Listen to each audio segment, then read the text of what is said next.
The candidate, Mr. Tebboune Abdelmadjid, has won 5,329,253 votes, which represents 94.65% of the total votes.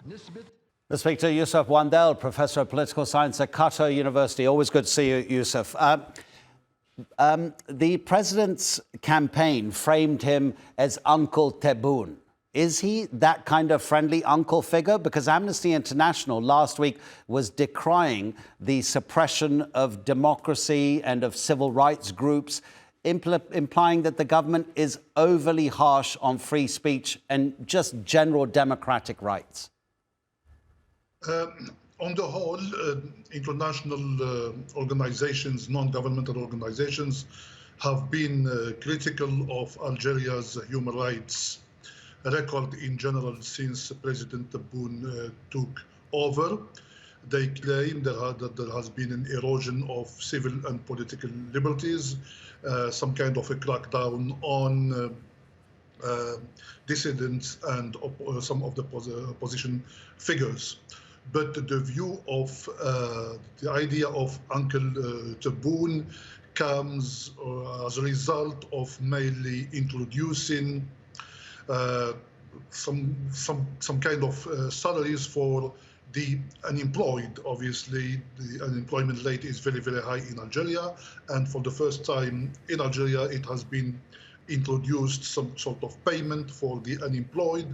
He has also increased some salaries, and he's seen by so many Algerians as the father figure, uncle figure, and obviously the mass media and his political campaign played on that particular concept and used it to their own advantage.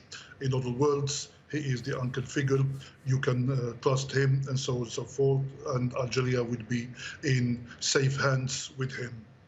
Do you believe he'll be able to use oil and gas revenue to improve the cost of living crisis, to improve employment opportunities, make life better for the majority? Well, it will be a very, very difficult thing to do. President Tebboune, during the campaign, said, for instance, that there are about 250,000 graduates a year from Algerian universities. But he also promised that he would create 450,000 jobs during his second term in office. If we take only graduates, university graduates, you're talking about 1.2 million plus graduates.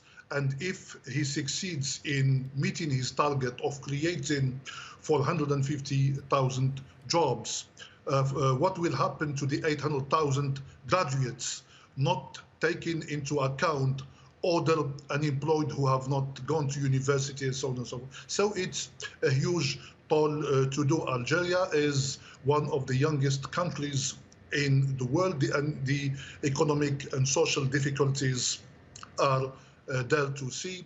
Inflation is very, very high, and the budget of the military is also very high for obvious reasons, given the geopolitical situation in the country. So it will be, it will be very, very difficult for him to resolve those issues. Youcef, if you don't mind, just briefly, what is his relationship like with President Macron, and how important is that for Algeria? Well, France has always been, since independence, Algeria's main partner.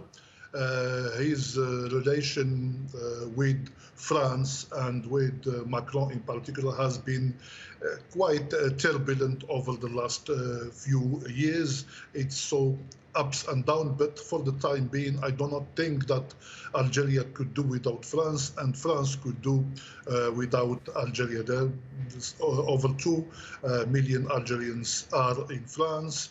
There has been a very long history between the two countries.